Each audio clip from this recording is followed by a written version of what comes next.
Terima kasih atas kesempatan yang diberikan. Kami dari mahasiswa Unima jurusan Manajemen Fakultas Ekonomi dan Bisnis berada di tempat ini untuk mensosialisasikan atau memberikan edukasi kepada teman-teman mengenai apa itu pasar modal dan pasar uang sendiri. Tapi pertama-tama kami mengucapkan banyak terima kasih kepada teman-teman yang sudah boleh meluangkan waktu untuk mendengarkan edukasi kami atau sosialisasi kami mengenai apa itu pasar uang dan pasar modal. Dan sebelum lanjut, saya akan memperkenalkan anggota kelompok kami. Saya sendiri Verselina Misel Mantiri. Saya Eko Hasanuddin. Saya Presi Soputan. Saya Brenda Ciesa. Saya Karisma Rumbai. Ya, itulah perkenalan dari kami. Dan pada saat ini kita akan masuk pada materi yang pertama yang akan dibawakan oleh Karisma Rumbai. Dipersilakan. Jadi teman-teman, sebelum kita masuk dalam definisi pasar modal, perlu diketahui juga teman-teman kalau pasar modal itu termasuk dalam lembaga keuangan non-perbankan. Jadi secara sederhana, pasar modal itu tempat yang mempertemukan investor dengan perusahaan yang membutuhkan modal. Tempat jual beli surat berharga jangka panjang. Kenapa dikatakan jangka panjang? Karena itu di atas 1 tahun. Tapi sekarang juga bukan mempertemukan investor dengan perusahaan lagi, tetapi sekarang bisa juga investor dengan investor. Yang kedua itu peran pasar modal. Pertama, sarana penambah modal. Menjadi sarana dalam perusahaan untuk menambahkan dana sebagai tambahan modal usaha. Kedua, sarana peningkatan produksi. Otomatis kalau ada yang mau menanamkan modal di suatu perusahaan, maka produksinya akan semakin meningkat. Yang ketiga, sarana pemerataan pendapatan. Sarana bagi masyarakat untuk menanam modal sehingga mereka mendapatkan bagi hasil dengan keuntungan perusahaan. Keempat, sarana pencipta lapangan pekerjaan. Kalau produksinya yang semakin meningkat, otomatis juga tenaga kerja yang dibutuhkan itu juga akan semakin banyak. Itulah yang menjadi sarana pencipta lapangan kerja. Yang kelima, sarana peningkatan pendapatan negara. Perusahaan mendapatkan keuntungan yang lebih tinggi, maka pajak yang diberikan juga akan semakin tinggi. Yang terakhir, indikator perekonomian negara. Volume jual beli di pasar modal menjadi indikator perekonomian suatu negara. Jadi kalau DP volume naik, maka perekonomian juga akan naik. Kalau DP volume turun, maka perekonomian juga akan turun. Selanjutnya, pelaku pasar modal. Secara umum ada 4 pelaku pasar modal, yaitu yang pertama investor. Pihak yang menanamkan modalnya dalam bentuk efek atau surat berharga dengan membeli atau menjual kembali efek tersebut.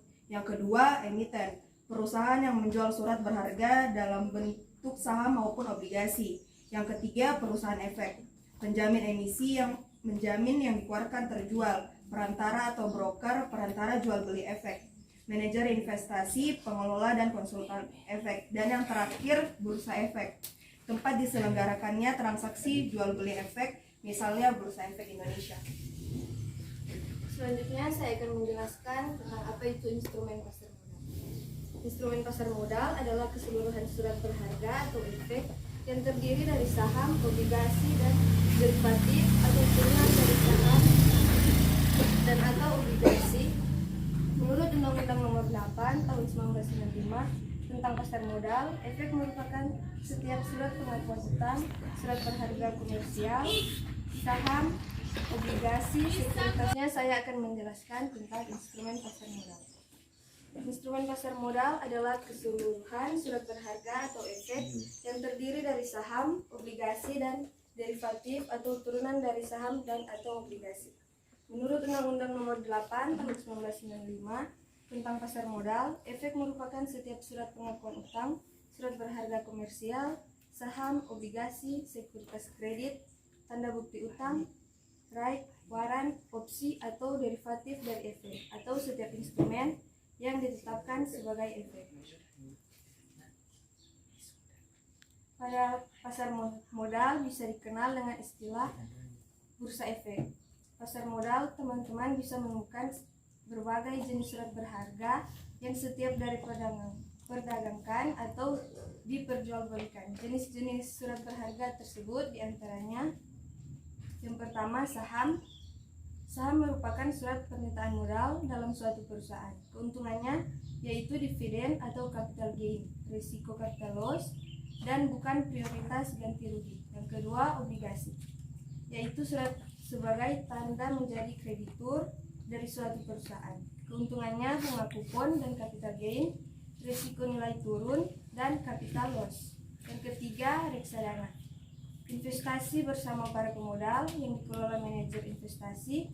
Keuntungannya tergantung jenis efek, cocok bagi pemula. Risikonya yaitu nilai turun dan wan prestasi.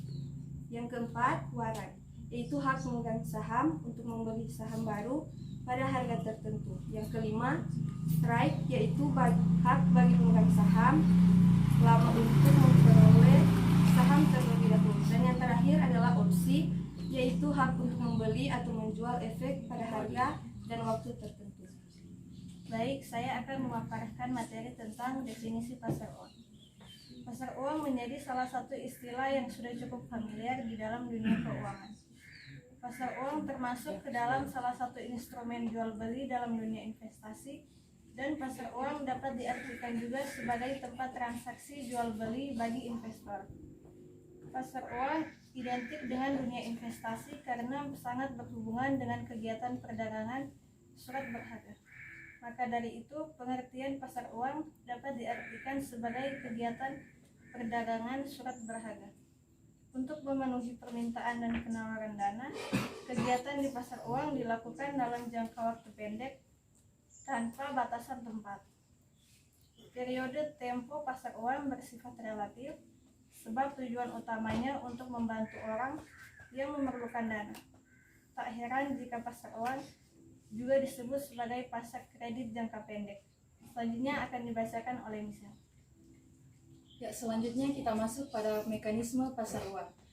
Mekanisme yang pertama yaitu pasar uang sifatnya abstrak, tidak ada tempat khusus seperti halnya dengan pasar modal. Mengapa dikatakan abstrak?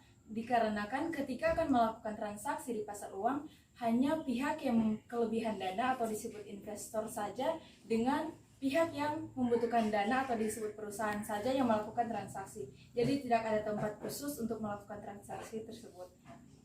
Sedangkan kalau di pasar modal itu memiliki tempat khusus, yaitu di Bursa Efek Indonesia. Dan mekanisme pasar uang yang kedua yaitu transaksi pasar uang dilakukan secara OTC atau over the counter market. Selanjutnya dilakukan oleh sejumlah partisipan melalui meja atau di living room masing-masing peserta. Dan selanjutnya kita masuk pada persamaan pasar uang dan pasar modal. Persamaan yang pertama yaitu sama-sama bagian dari pasar finansial atau pasar pendanaan, di mana bertemunya pihak yang kelebihan dana atau investor dengan pihak yang membutuhkan dana atau perusahaan.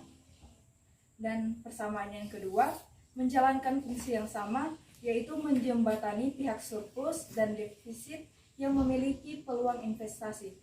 Pihak surplus di sini dimaksudkan untuk investor, dan untuk defisit di sini yang dimaksud yaitu perusahaan. Dan persamaan yang terakhir yaitu produk pasar uang dan pasar modal relatif sama, yaitu surat berharga. Dan untuk pasar modal ini memiliki jangka waktu lebih dari 1 tahun atau investasi yang berjangka panjang, sedangkan untuk pasar uang sendiri memiliki waktu jangka pendek atau kurang dari 1 tahun. Ya, demikianlah edukasi atau sosialisasi dari kami. Sekian dan terima kasih.